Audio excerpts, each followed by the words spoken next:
Hai Mam, hai semuanya. Assalamualaikum warahmatullahi wabarakatuh. Kembali lagi ya, aku bisa share kegiatan aku sebagai ibu rumah tangga di desa ngapain aja. Untuk kali ini aku mau berbagi tips bagaimana caranya mengatur keuangan sebagai ibu rumah tangga yang gajinya cuma pas-pasan tapi kebutuhan melimpah. Alhamdulillah tetap bisa sekolah dan juga menabung ya. Ikutin dari awal sampai akhir, jangan di skip-skip ya. Nah ini untuk pembukaan biasanya aku membeli beras itu 1 bulan sekali langsung aja ya Bunda. Jadi kalau misalnya udah gajian lanjut aku langsung belanja kebutuhan di dapur. Itu semuanya jadi banyak gitu, double pokok nama. Jadi kalau misalnya beli beras itu aku langsung 1 karung lebih ya.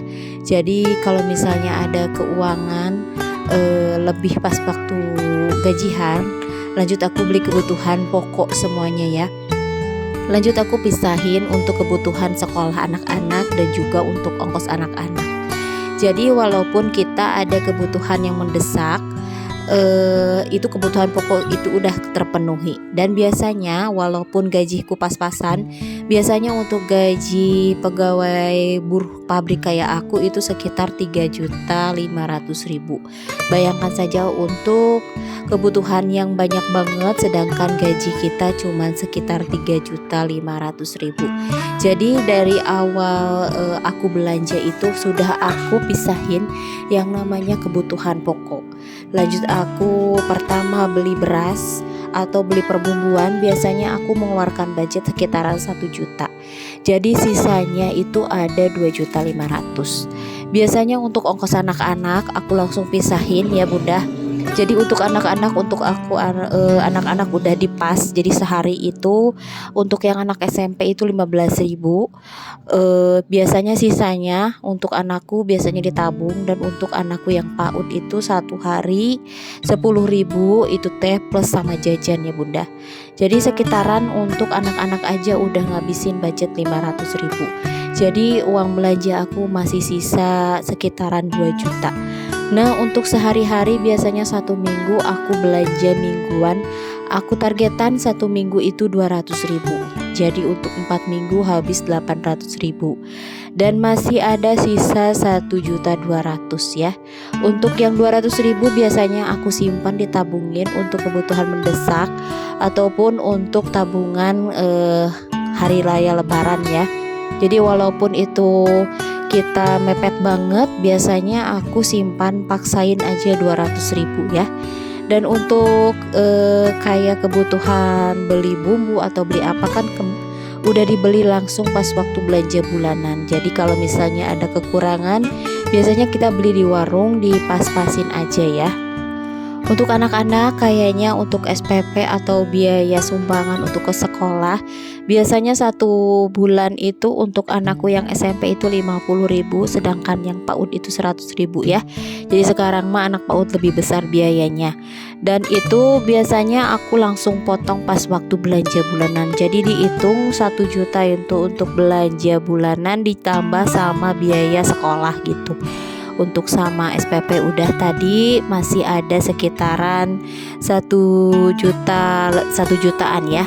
Itu disimpan untuk biasanya kadang-kadang kan kita beli belanja bulanan itu hanya cukup untuk 2 minggu. Nah aku sisihkan untuk belanja tambahan, biasanya nambahin tahu atau tempe. Alhamdulillah tips ini aku terapkan udah sekitaran 10 tahun aku menikah. Alhamdulillah gak kekurangan, dan malah kita bisa menabung.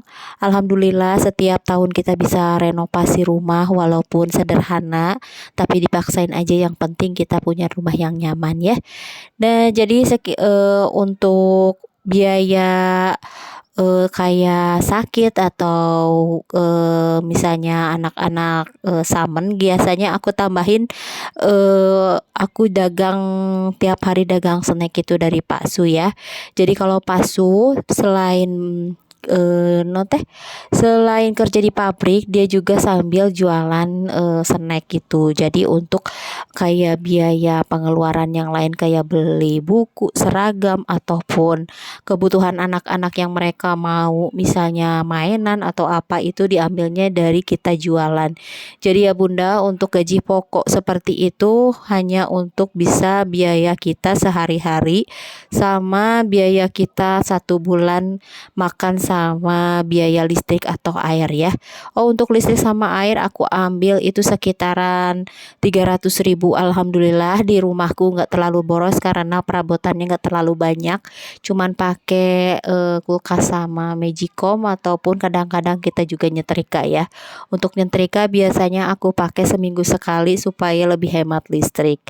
Nah, untuk misalnya ada uang lebih kita jualan, kita sisihkan untuk biaya kita jalan-jalan ataupun biaya untuk kita amit-amit ya, kita sakit ke rumah sakit yang terlalu darurat atau misalnya ada sumbangan-sumbangan di lingkungan kita ya. Karena kita sebagai orang yang berlingkungan biasanya nggak bisa jauh dari yang namanya kondangan atau kematian di sekitar kita. Jadi kita masih bisa menyimpan keuangan untuk biaya dadakan kayak gitu ya. Jadi intinya kalau misalnya kita punya gaji pas-pasan, lanjut aja langsung kita potong untuk kebutuhan pokok kita sehari-hari. Jadi untuk kebutuhan yang kayak sisa-sisa keinginan kita itu dipendem aja, kumpulin aja sampai kita punya. Jangan sampai kita ngambil sesuatu yang di luar jangkauan gaji kita ya. Kalau gaji kita nggak pas-pasan ya udah jangan terlalu muluk-muluk. Kalaupun misalnya mau itu harus dimulai dari menabung ya. Menabung sedikit demi sedikit alhamdulillah pasti bisa kebeli, walaupun itu kita harus ditambahin dengan rasa sabar dan tekun ya, karena kalau misalnya nggak sabaran mungkin sebentar-sebentar aja udah dibongkar itu tabungannya. Mudah-mudahan kita diberi kemudahan untuk bisa menabung dan tetap istiqomah gitu, kita nabung dari awal tahun sampai akhir tahun nantinya pas lebaran. Alhamdulillah kalau aku terapkan itu selama bertahun-tahun, walaupun kita sebagai buruh pabrik tapi tetap bisa kebeli baju lebaran ataupun tahun depannya kita bisa nyekolahin anak sekolah ya. Untuk biaya masakan sehari-hari aku targetkan itu biasanya 1 hari sekitaran 20.000 ya. Jadi dicukup-cukupin supaya bisa nyampe ke akhir bulan. Biasanya untuk anak-anak aku langsung beli telur 1 kilo langsung aku simpan di kulkas. Dan untuk protein anak-anak alhamdulillah bisa tercukupi. Sedangkan ibunya biasanya kita masak sayuran aja. Yang penting ada proteinnya dan sayuran. Alhamdulillah semuanya sehat gak kekurangan ya. Makasih udah nonton video aku dari awal sampai akhir. Jangan lupa nonton video aku selanjutnya. Wassalamualaikum warahmatullahi wabarakatuh. Dadah.